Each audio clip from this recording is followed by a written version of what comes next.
Welcome back to my YouTube channel. ഇന്ന് ഞങ്ങൾ വന്നിരിക്കുന്നത് ഒരു ട്രഡീഷണൽ രീതിയിൽ ഉണ്ടാക്കാവുന്ന റെസിപ്പി ആയിട്ടാണ് വാനില കേക്കിൻ്റെ. അപ്പോൾ നമുക്കതൊന്ന് കേൾക്കാം. അതായത് അതായത് കേക്കൊക്കെ ഇപ്പൊ എപ്പോഴും കേക്ക് ഉണ്ടാക്കണം, ഒരുപാട് 15-20 വർഷത്തിനു മുന്നേ ഉള്ള 20 അല്ല ഒരുപാട് വർഷം. അതായത് എൻ്റെയൊക്കെ ചെറുപ്പത്തില് മമ്മി ഉണ്ടാക്കണ അന്ന് ഡാഡി മമ്മിയൊക്കെ പുറത്ത് മൊബൈലൊക്കെ ആയിരുന്നു. അന്ന് ഓവനൊന്നും ഇറങ്ങിയ സമയമല്ല. അപ്പം ഇങ്ങനെ ഈ കല്ല്, വെള്ളാരം കല്ല്, മുഴുത്ത വെള്ളാരം കല്ലുകളിട്ട് ആ കല്ല് ചൂടായി അതിൻ്റെ മുകളിൽ സ്റ്റവേൽ വെച്ച് ചൂടാക്കി അതിൻ്റെ മുകളിൽ ട്രേയിൽ കേക്ക് ഉണ്ടാക്കണം. ഭയങ്കര ടേസ്റ്റും എന്താ പറയുക, കേക്ക് ഉണ്ടാക്കുമ്പോൾ ആ ഒരു സ്മെല്ലൊക്കെ ഭയങ്കരമായിരുന്നു.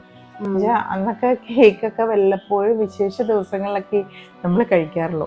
മമ്മി ഉണ്ടാക്കണത് പോലും അങ്ങനെയായിരിക്കും കേട്ടോ, ഒരുപാടൊന്നും ഉണ്ടാക്കില്ല. വല്ലപ്പോഴും എല്ലാവർക്കും കൊതിയാന്ന് പറയുമ്പോഴാണ് മമ്മിയൊന്നും ഉണ്ടാക്കണേ. അപ്പൊ തന്നെ ഭയങ്കര നല്ല ആ ഒരു സ്മെല്ല്. അപ്പം അത് ഇങ്ങനെ കണ്ടപ്പോ മോള് അതുകൊണ്ട് ഉണ്ടാക്കാന്നും പറഞ്ഞുകൊണ്ട് ഞങ്ങൾ അതിലൊന്നും ഇവിടെ കുറെ നാളായി ഉപയോഗിക്കുന്നില്ലായിരുന്നു. പിന്നെ ഈ ഒരു വീഡിയോ ഇങ്ങനെ വരുന്നോണ്ട് അതിലൊന്ന് ഉണ്ടാക്കി നോക്കാന്ന് ഓർത്തു. അതില് ഉണ്ടാക്കി ഭയങ്കര ടേസ്റ്റും ആയിരുന്നു. സാധാരണ പോലെ ബേക്കിനെല്ലാം ഒരുപോലെ തന്നെ മൈദ, ബട്ടർ, ഇതൊക്കെ എസൻസ് ഇതെല്ലാം സെയിം തന്നെ. പക്ഷെ ഉണ്ടാക്കിയത് മാത്രം അതിനകത്ത്. അത് നമുക്കൊന്ന് കണ്ടു നോക്കാം. അത് നമുക്ക് കാണാം. അപ്പൊ നമുക്ക് റെസിപ്പിയിലേക്ക് കിടക്കാം.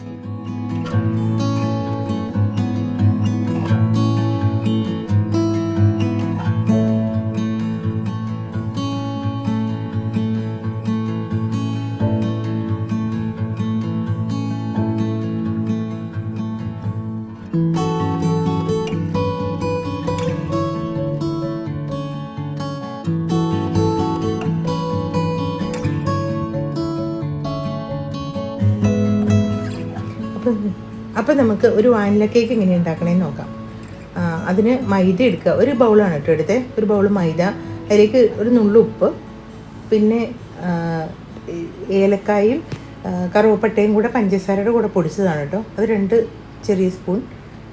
പിന്നീട് ബേക്കിംഗ് പൗഡറും 1 സ്പൂൺ, ബേക്കിംഗ് സോഡ 1 ചെറിയ സ്പൂൺ. അത് കഴിഞ്ഞിട്ട് നന്നായിട്ട് തെള്ളുക. 3 തവണ തെള്ളണം കേട്ടോ. ഞാൻ 3 തവണ ഇങ്ങനെ അരിച്ചെടുക്കും. അല്ലാതെ 1 തവണയൊക്കെ അരിച്ചെടുത്തപ്പോൾ ഒന്നും ശരിയാതെ പോയിട്ടുണ്ട്. അതുകൊണ്ടാണ് 3 തവണ നന്നായിട്ട് അരിച്ചെടുക്കുക. അതിൻ്റെ 4 മുട്ടയാണ് കേട്ടോ ആ ഒരു ബൗള് പൊടി വീതം എടുക്കുമ്പോൾ വേണ്ടത്. അപ്പം 4 മുട്ട. ആ 4 മുട്ടയ്ക്കകത്തേക്ക് 1 സ്പൂൺ വാനില എസൻസ്. ആ വാനില എസൻസ് ഒഴിച്ചിട്ട്, വാനില എസൻസ് ഇതിൻ്റെ കൂടെ ഒഴിക്കുന്ന കഴിഞ്ഞാൽ മുട്ടയുടെ ഒരു സ്മെല്ലുണ്ടല്ലോ, അതൊന്ന് മാറാനും കൂടിയാണ്. അത് കഴിഞ്ഞിട്ട് എഗ് ബീറ്റർ കൊണ്ട് എഗ് ബീറ്റ് ചെയ്തെടുത്തത്. ഇത് ശരിക്കും നന്നായിട്ട് ബീറ്റ് ചെയ്ത് നല്ല പതയൊക്കെ വന്നു കഴിയുമ്പോൾ നല്ല കേക്ക് കിട്ടും കേട്ടോ, നല്ല സോഫ്റ്റ് കേക്ക്. അതിലേക്ക് പഞ്ചസാര പൊടി ചേർക്കുക. പഞ്ചസാര പൊടി ചേർത്തിട്ട് പയ്യെ ഒന്ന് ഇളക്കിയിട്ട് വേണം കേട്ടോ എഗ് ബീറ്റർ ഓൺ ചെയ്യാൻ, അല്ലെങ്കിൽ അപ്പടി പൊടി പറക്കും. പിന്നീട് വെണ്ണ, ബട്ടറാണ് നമ്മൾ ഇതിനകത്ത് യൂസ് ചെയ്തിട്ടുള്ളൂ, സൺഫ്ലവർ ഓയിൽ യൂസ് ചെയ്തിട്ടില്ല കേട്ടോ. പിന്നെ നമ്മുടെ മൈദ കുറേശ്ശെയായിട്ട് നമ്മൾ ആ അരിച്ചെടുത്ത മൈദയില്ലേ എല്ലാം ചേർത്തതാണ്. അപ്പോൾ അത് ചെറുതായിട്ട് കുറേശ്ശെ എടുത്ത് സ്പൂൺ കൊണ്ട് ഇളക്കണം കേട്ടോ.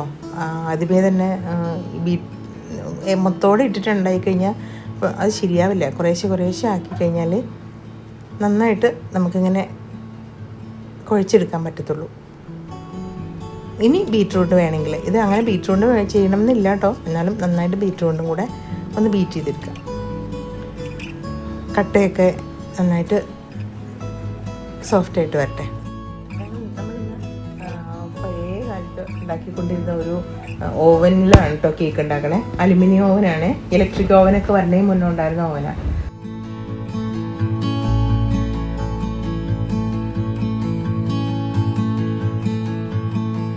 അപ്പം ബട്ടർ പേപ്പർ വെച്ചു. അതിലേക്ക് നമ്മുടെ ഉണ്ടാക്കി വെച്ച കേക്ക് ബാറ്റർ ഒഴിച്ചു. അത് കഴിഞ്ഞിട്ട് കണ്ടോ ആ കല്ലിൻ്റെ മുകളിലേക്ക് ഈ ഓവനങ്ങ് കയറ്റി വയ്ക്കുക. കല്ലിപ്പോൾ നന്നായിട്ട് പഴുത്തിരിക്കുകയാണേ. അപ്പോൾ നമ്മൾ സ്റ്റൗ ചൂട് കുറച്ച് വെച്ചാൽ മതി കേട്ടോ. അതിനുശേഷം ഇതിങ്ങനെ അടച്ച്, ഇനിയിപ്പോൾ ആ കല്ല് ചൂടായി, ആ ചൂടുകൊണ്ടാണ് ഈ ബാറ്റർ കേക്കായിട്ട് വരുന്നത്. ഇതാ ഇങ്ങനെ കേക്കായി. നമ്മളിനി ഒന്ന് ജസ്റ്റ് ഒരു വെന്തിട്ടുണ്ടോ നോക്കിയപ്പോൾ ഓക്കെയാണ്. നല്ല സോഫ്റ്റാണ്. ഈ കേക്ക് ഭയങ്കര ടേസ്റ്റാണ് കേട്ടോ.